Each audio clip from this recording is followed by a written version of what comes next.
I want to talk to you a little bit, Kevin, about your dad. Okay. Tell me a little bit about him. My father, Brian Christopher Hickey, was the captain of Rescue 4.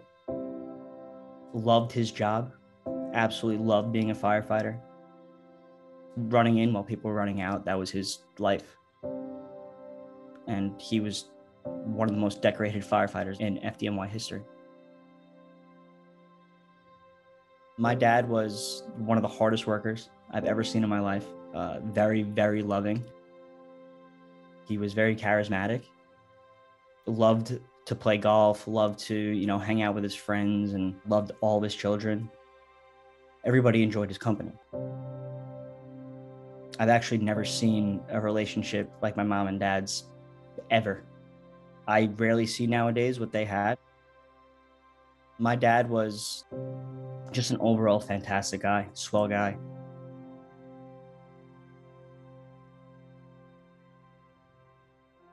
He actually wasn't even supposed to work that day.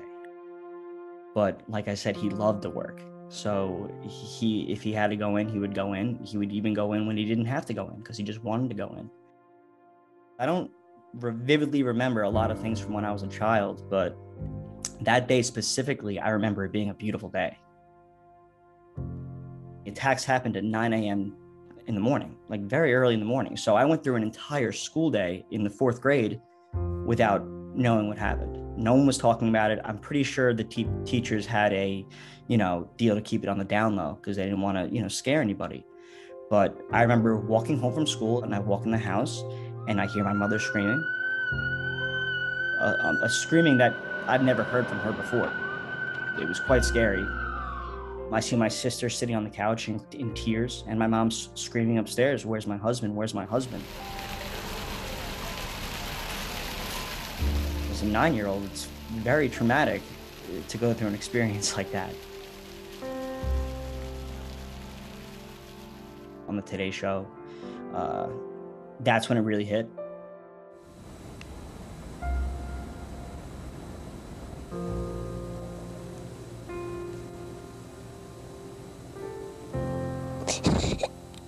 It's a lot for a 10-year-old to have to handle. I remember before going on the show, telling myself, please don't cry, please don't cry. Once we started talking about my dad, I realized right there and then the whole world was watching, and it was a very emotional event. I had to let the tears out. The family has had its ups and downs. My sister had 2 kids, Joey and Gabriella, beautiful kids. They're now 9 and 7. My brother Danny has 2 kids as well, Danica and Brian, 10 and 7 as well. So we've had a lot of bless and joys in the family over the past few years. Danny actually worked in ladder 123, where my dad first worked. And then he took it up a notch and went to Rescue 4, the company where my father passed away. Yeah, and he loves it. He loves being in Rescue 4. He loves being, my dad's son, and he loves being a fireman. We thought maybe after the tragedy of 9/11 that maybe that was enough tragedy for one lifetime, right? Unfortunately, that's not how life works. There's ups and downs all over the road. December 2011, my brother Dennis passed away of a drug overdose. He was 18 years old when my father passed away. That's a crucial time in a teen's life, and he couldn't cope. He couldn't come to grips with the fact that we lost our dad. He started finding other ways to ease his pain, pretty much. After everything that my mother has been through, I can't fathom and understand how she lives the way she does. She's a very, very optimistic, very loving woman. Everyone that's around her is made better. When people say there's one person for everyone, I think my dad was her one person. Unfortunately, I don't think she can see herself remarrying. Everyone mourns and deals with tragedies in their own specific way, right? In their own unique way. For me and my family, when September 11th comes around every single year, my mom likes to go into the city. She likes to do the memorial. She likes to go to the gravesite. My brother, he's around his firefighter friends all day. My sister, you know, she has kids now and she goes to the gravesite, my dad's gravesite.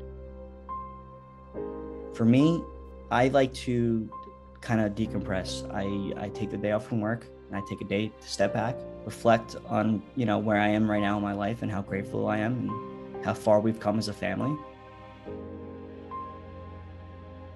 I want to say it made me a stronger person and it made me capable of dealing with things that a lot of people aren't capable of. But at the end of the day, when people ask me, I don't know how you got through it. I don't know how you live like the way you live. And I tell them, what else am I supposed to do? How else am I supposed to live? I went to the University of Rhode Island, where I graduated in 2015 with a degree in public relations. Currently, I'm working in the digital media field. I work for a company called Minute Media, and I have a girlfriend of almost a year. Her name's Alyssa. Things are going very, very well for us. I try to take what happened on September 11th and use it as fuel to push me forward. I want to do right by my family. I want to make my mom proud. I want her to know that she raised a really good man, even after the effects of 9/11. And I want to show people that it is possible, you know, to see a shining light and to move forward.